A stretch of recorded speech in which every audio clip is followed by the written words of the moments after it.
Hi friends, Mrs. Harris here. Our I Can statement is, I can create a monochromatic seahorse set in a Van Gogh style environment. Seahorses are one of the most unusual and fascinating fish of the sea. The head of the seahorse resembles a horse, and this is most likely why it is called a seahorse. A seahorse is a fish. There are over 50 seahorse specimens in the ocean. This map shows where seahorses can be found. A seahorse uses its tail to grasp objects, just like a monkey does. A seahorse has gills like other fish. It does not have scales. This fish instead has skin. A seahorse hatches from an egg, and this is the most interesting part. They mate for life, and the male seahorse carries the eggs in his pouch until they're born. He can have as few as 5 or as many as 1,500 babies. They live about 1 to 5 years. Seahorses don't have any teeth or a stomach, so they must eat often. They're carnivores. They travel at 3 miles an hour. They're the slowest swimming fish species around. Now let's look at our friend Van Gogh. Vincent van Gogh was born in 1853. Sadly, he only lived to be the age of 37. Vincent van Gogh didn't know what he wanted to do, maybe a preacher or a teacher, but he became an artist. His early works were dark and dreary, but you can begin to see how he uses the outline and how he uses the stroke of his pencil at that time, and it moves into his brushstroke. His artwork was not accepted. It was bright and full of energy. The lines that he used made you feel a sense of movement. Sadly, none of Van Gogh's artwork ever sold. We know so much about Vincent van Gogh because of his brother Theo, who was an art dealer. Van Gogh would write to his brother often. Long ago, when the mail was delivered, it's not like today where they leave it in your mailbox. They would knock on your door. So Van Gogh would invite him in and his family so he could paint them. Van Gogh's style of applying the paint was very unique. It would be thick. It's almost like taking toothpaste and wiping it on a canvas. He worked with oils and they didn't dry right away. They took days, sometimes even months. Van Gogh was the type of painter that didn't paint in a studio. Van Gogh would go out and he would paint his subjects right then and there. One of his most famous artworks is the Starry Night. In Starry Night, you'll notice that he's up on a mountain. And yes, he climbed up that mountain, put candles on his straw hat, and painted Starry Night, which we are going to draw inspiration from. We are going to use this to complete our background in our seahorse, those quick, short strokes, but we're going to use a crayon. When adding color to our seahorse, we're going to try something new, monochromatic. You get to pick one color. You're going to use different values. We're going to use the lighter value, which would be a tint, and the darker value, which would be a shade. A shade is created by adding black, and a tint is created by adding white. Let's look at some line drawings of some seahorses. When Mrs. Harris talks about drawing, I always tell you to look for simple shapes. I see circles and triangles, but I also see for the skeletal system a letter S. In a couple of these, I noticed that some of them look like upside down question marks. So when we begin to draw, I want you to remember that. We'll be adding some fun patterns and some other interesting detail to our fish. Let's get started. All right, whenever we're drawing, I always talk about using simple shapes, and we all know what a heart is, and a rectangle, and a circle. And the reason I tell you this is to use it as a skeletal system, because again, you can create real quickly the idea of a chicken bone. All right, and I want you to do the same thing with your seahorse. When I see a seahorse, I see the letter S, and then I also see, to turn my paper upside down, is I see an upside down question mark. So if this was the top of my paper, this would be the head of the seahorse. So I'm going to show you what I mean by that. So I have 2 started here. You can clearly see the letter S right here, and you can see my upside down question mark. So when I'm creating my seahorse, I put this circle on for the head, and then I create the snout, kind of like what a horse would have. And again, I'm going to always work real lightly because I'm going to be changing this as I go.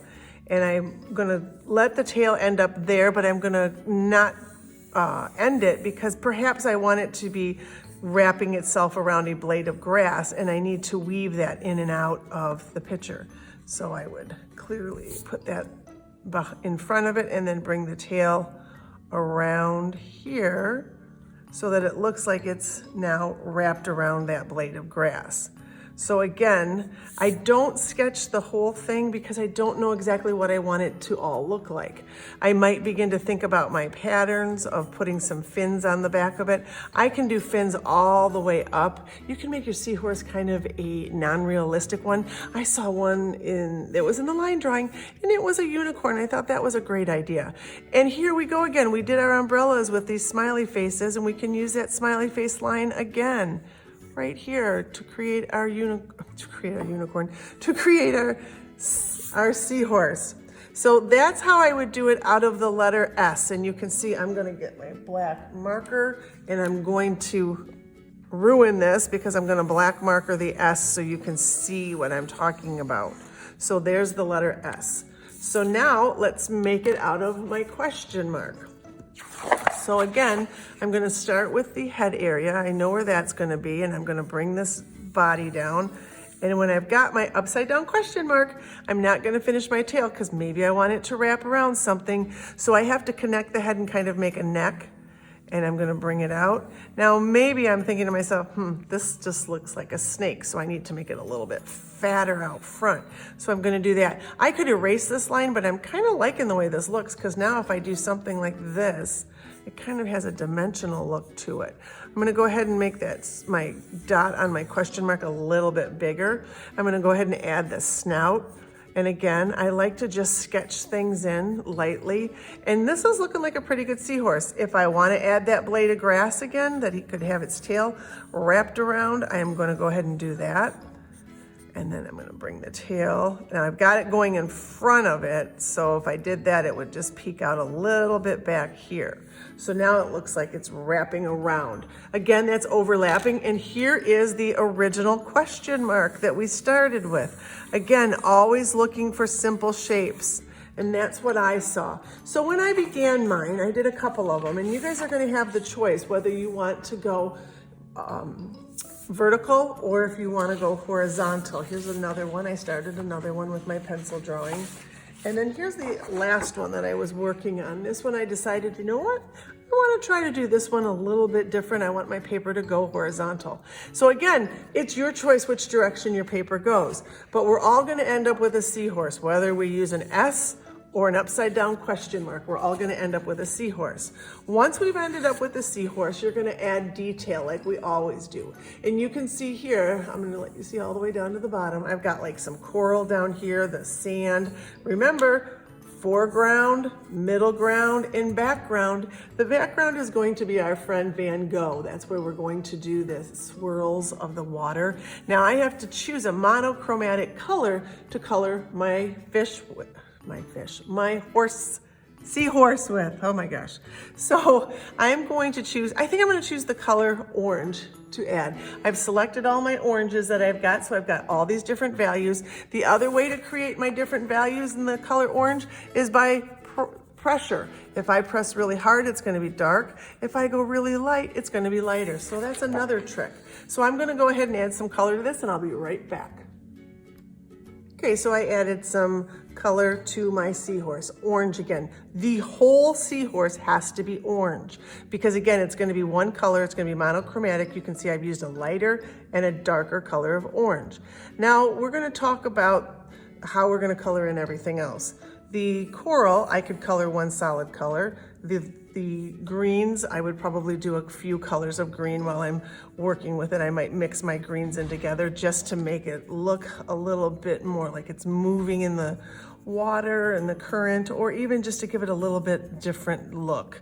So I'm just going to add different colors, and I'm not making a pattern or anything. I'm not making stripes. I'm just adding different colors, and I'm even overlapping them, which gives you another color, which is a great way to do it. So you can see how I've started to add in color into my algae. This being sand down here, I would definitely go with some yellow, but is sand really yellow? Absolutely not. It's got some brown mixed into it. So I would go ahead and mix some brown in there. And I would go ahead and go on top of it again with some yellow. The other color that I like to sneak into my sand is orange. I think it really helps bring that bright yellow color down. So that is how I would finish up my sand. I want to talk about this background. This is where it's going to get fun. Oh, let's talk about my fish friends back here. These guys are way back in the background. So I could do these. I could do pink, blue, green, yellow, orange. I can make them all different colors. My seahorse can only be the color orange. One color, because I picked orange. Maybe you're gonna pick blue. So your seahorse all over is gonna have different values of blue. But my seahorse all over is gonna have different values of orange. But back here, we're gonna do the Van Gogh style with the water. And I've got my crayons kind of laid out in groups, but I don't need that anymore because Van Gogh used all different colors. I'm gonna add some blue because of course the water is blue. This one's called blue-green. And I'm gonna create this sense of movement like he did. I'm drawing little dash lines. You might call these minus lines. So I'm gonna do some of these here and there, and I'm gonna come right back when I get it all done. So what I'm doing here is I'm taking my lightest blue that I've got and I'm real lightly coloring everything, the background, real smooth, keeping it consistent, not pushing too hard, because I'm gonna be creating this Van Gogh style behind it. And again, it really helps it to pop. And my seahorse is really gonna pop because blue and orange happen to be complementary colors and they like each other. So you can see, because I've done it lightly, I can go over this now with this kind of stroke. You can see where I'm doing it over here and I haven't colored it in yet. And I was just doing that to try to see if I like the way it looked here, but I like this look a lot better. And then I'm gonna go ahead and I'm gonna get some green. The only thing that I have really used here is cool colors, purples, blues, and greens in my Van Gogh water. The place I snuck a little bit of yellow, I did sneak a little bit in there up top, and I'll put some more yellow in because that's what Van Gogh did. He took his paint right from the tube. He didn't even bother to mix it most of the time. He just used it as is. And notice I am leaving some spots where it's going to be open and might not have the Van Gogh style in there, but for the majority of it, you're going to have the Van Gogh style going through it. Can't wait to see what you do. Wait up! You can see I got a lot done. I was just in Mrs. Olenik's class and a lot of kids are in quarantine. So the kids there, I'm gonna name them all. Tice, Chelsea, Sam, Louie, Josh, Jacob, Maggie, Lindsay, Houston, Riley, Easton, Liam, Kaylin, Jordan, all were really good. So I could add some color to this so you guys can see. And what I was able to discover is if I lay my Van Gogh kind of swirls down ahead of time before I put this blue down, it's going to show up a lot nicer. You can see how much the colors are more rich and they just look better. Like here I did first and then this is second, this part of it. So do it first, lay your Van Gogh down, then lightly, real lightly. Again, it's the pressure, I'm barely pushing. You're gonna go in and go on top of that so it fills in the white space and it really helps the colors to pop. Should you go back over it again with some more colors? Yes, you should, because that's gonna help too. So that's what I did to dress those up. I want you to notice that my seahorse is monochromatic. It's one color, it's all orange. I didn't use orange anywhere else. Again, I did my vines with the variegated greens, which looks nice. I just did the coral solid. My little fish, I did colors that are not in my seahorse because my focus is my seahorse. And again, I just took my time adding my color to the fish. And again, pressure. If I want to make it a different color purple, I'd go real lightly. It's not going to be like this dark purple fish. Try to make sure everything's a little bit different. Taking your time and stepping back and looking back at your artwork really helps. I really liked this pink color, so I carried it down here in the coral. Again, this should be a fun one. This is probably one of the lessons I've done the most work on. But again, you can see how nice it turned out. The focus is monochromatic, one color, and our friend Vincent van Gogh. I want to see at least 3 wave lines. Typically we'd call them wind lines. I could have one coming this direction and curl behind those guys if I wanted to. So this is fun. Have fun with it. Monochromatic, one color. Vincent van Gogh, background.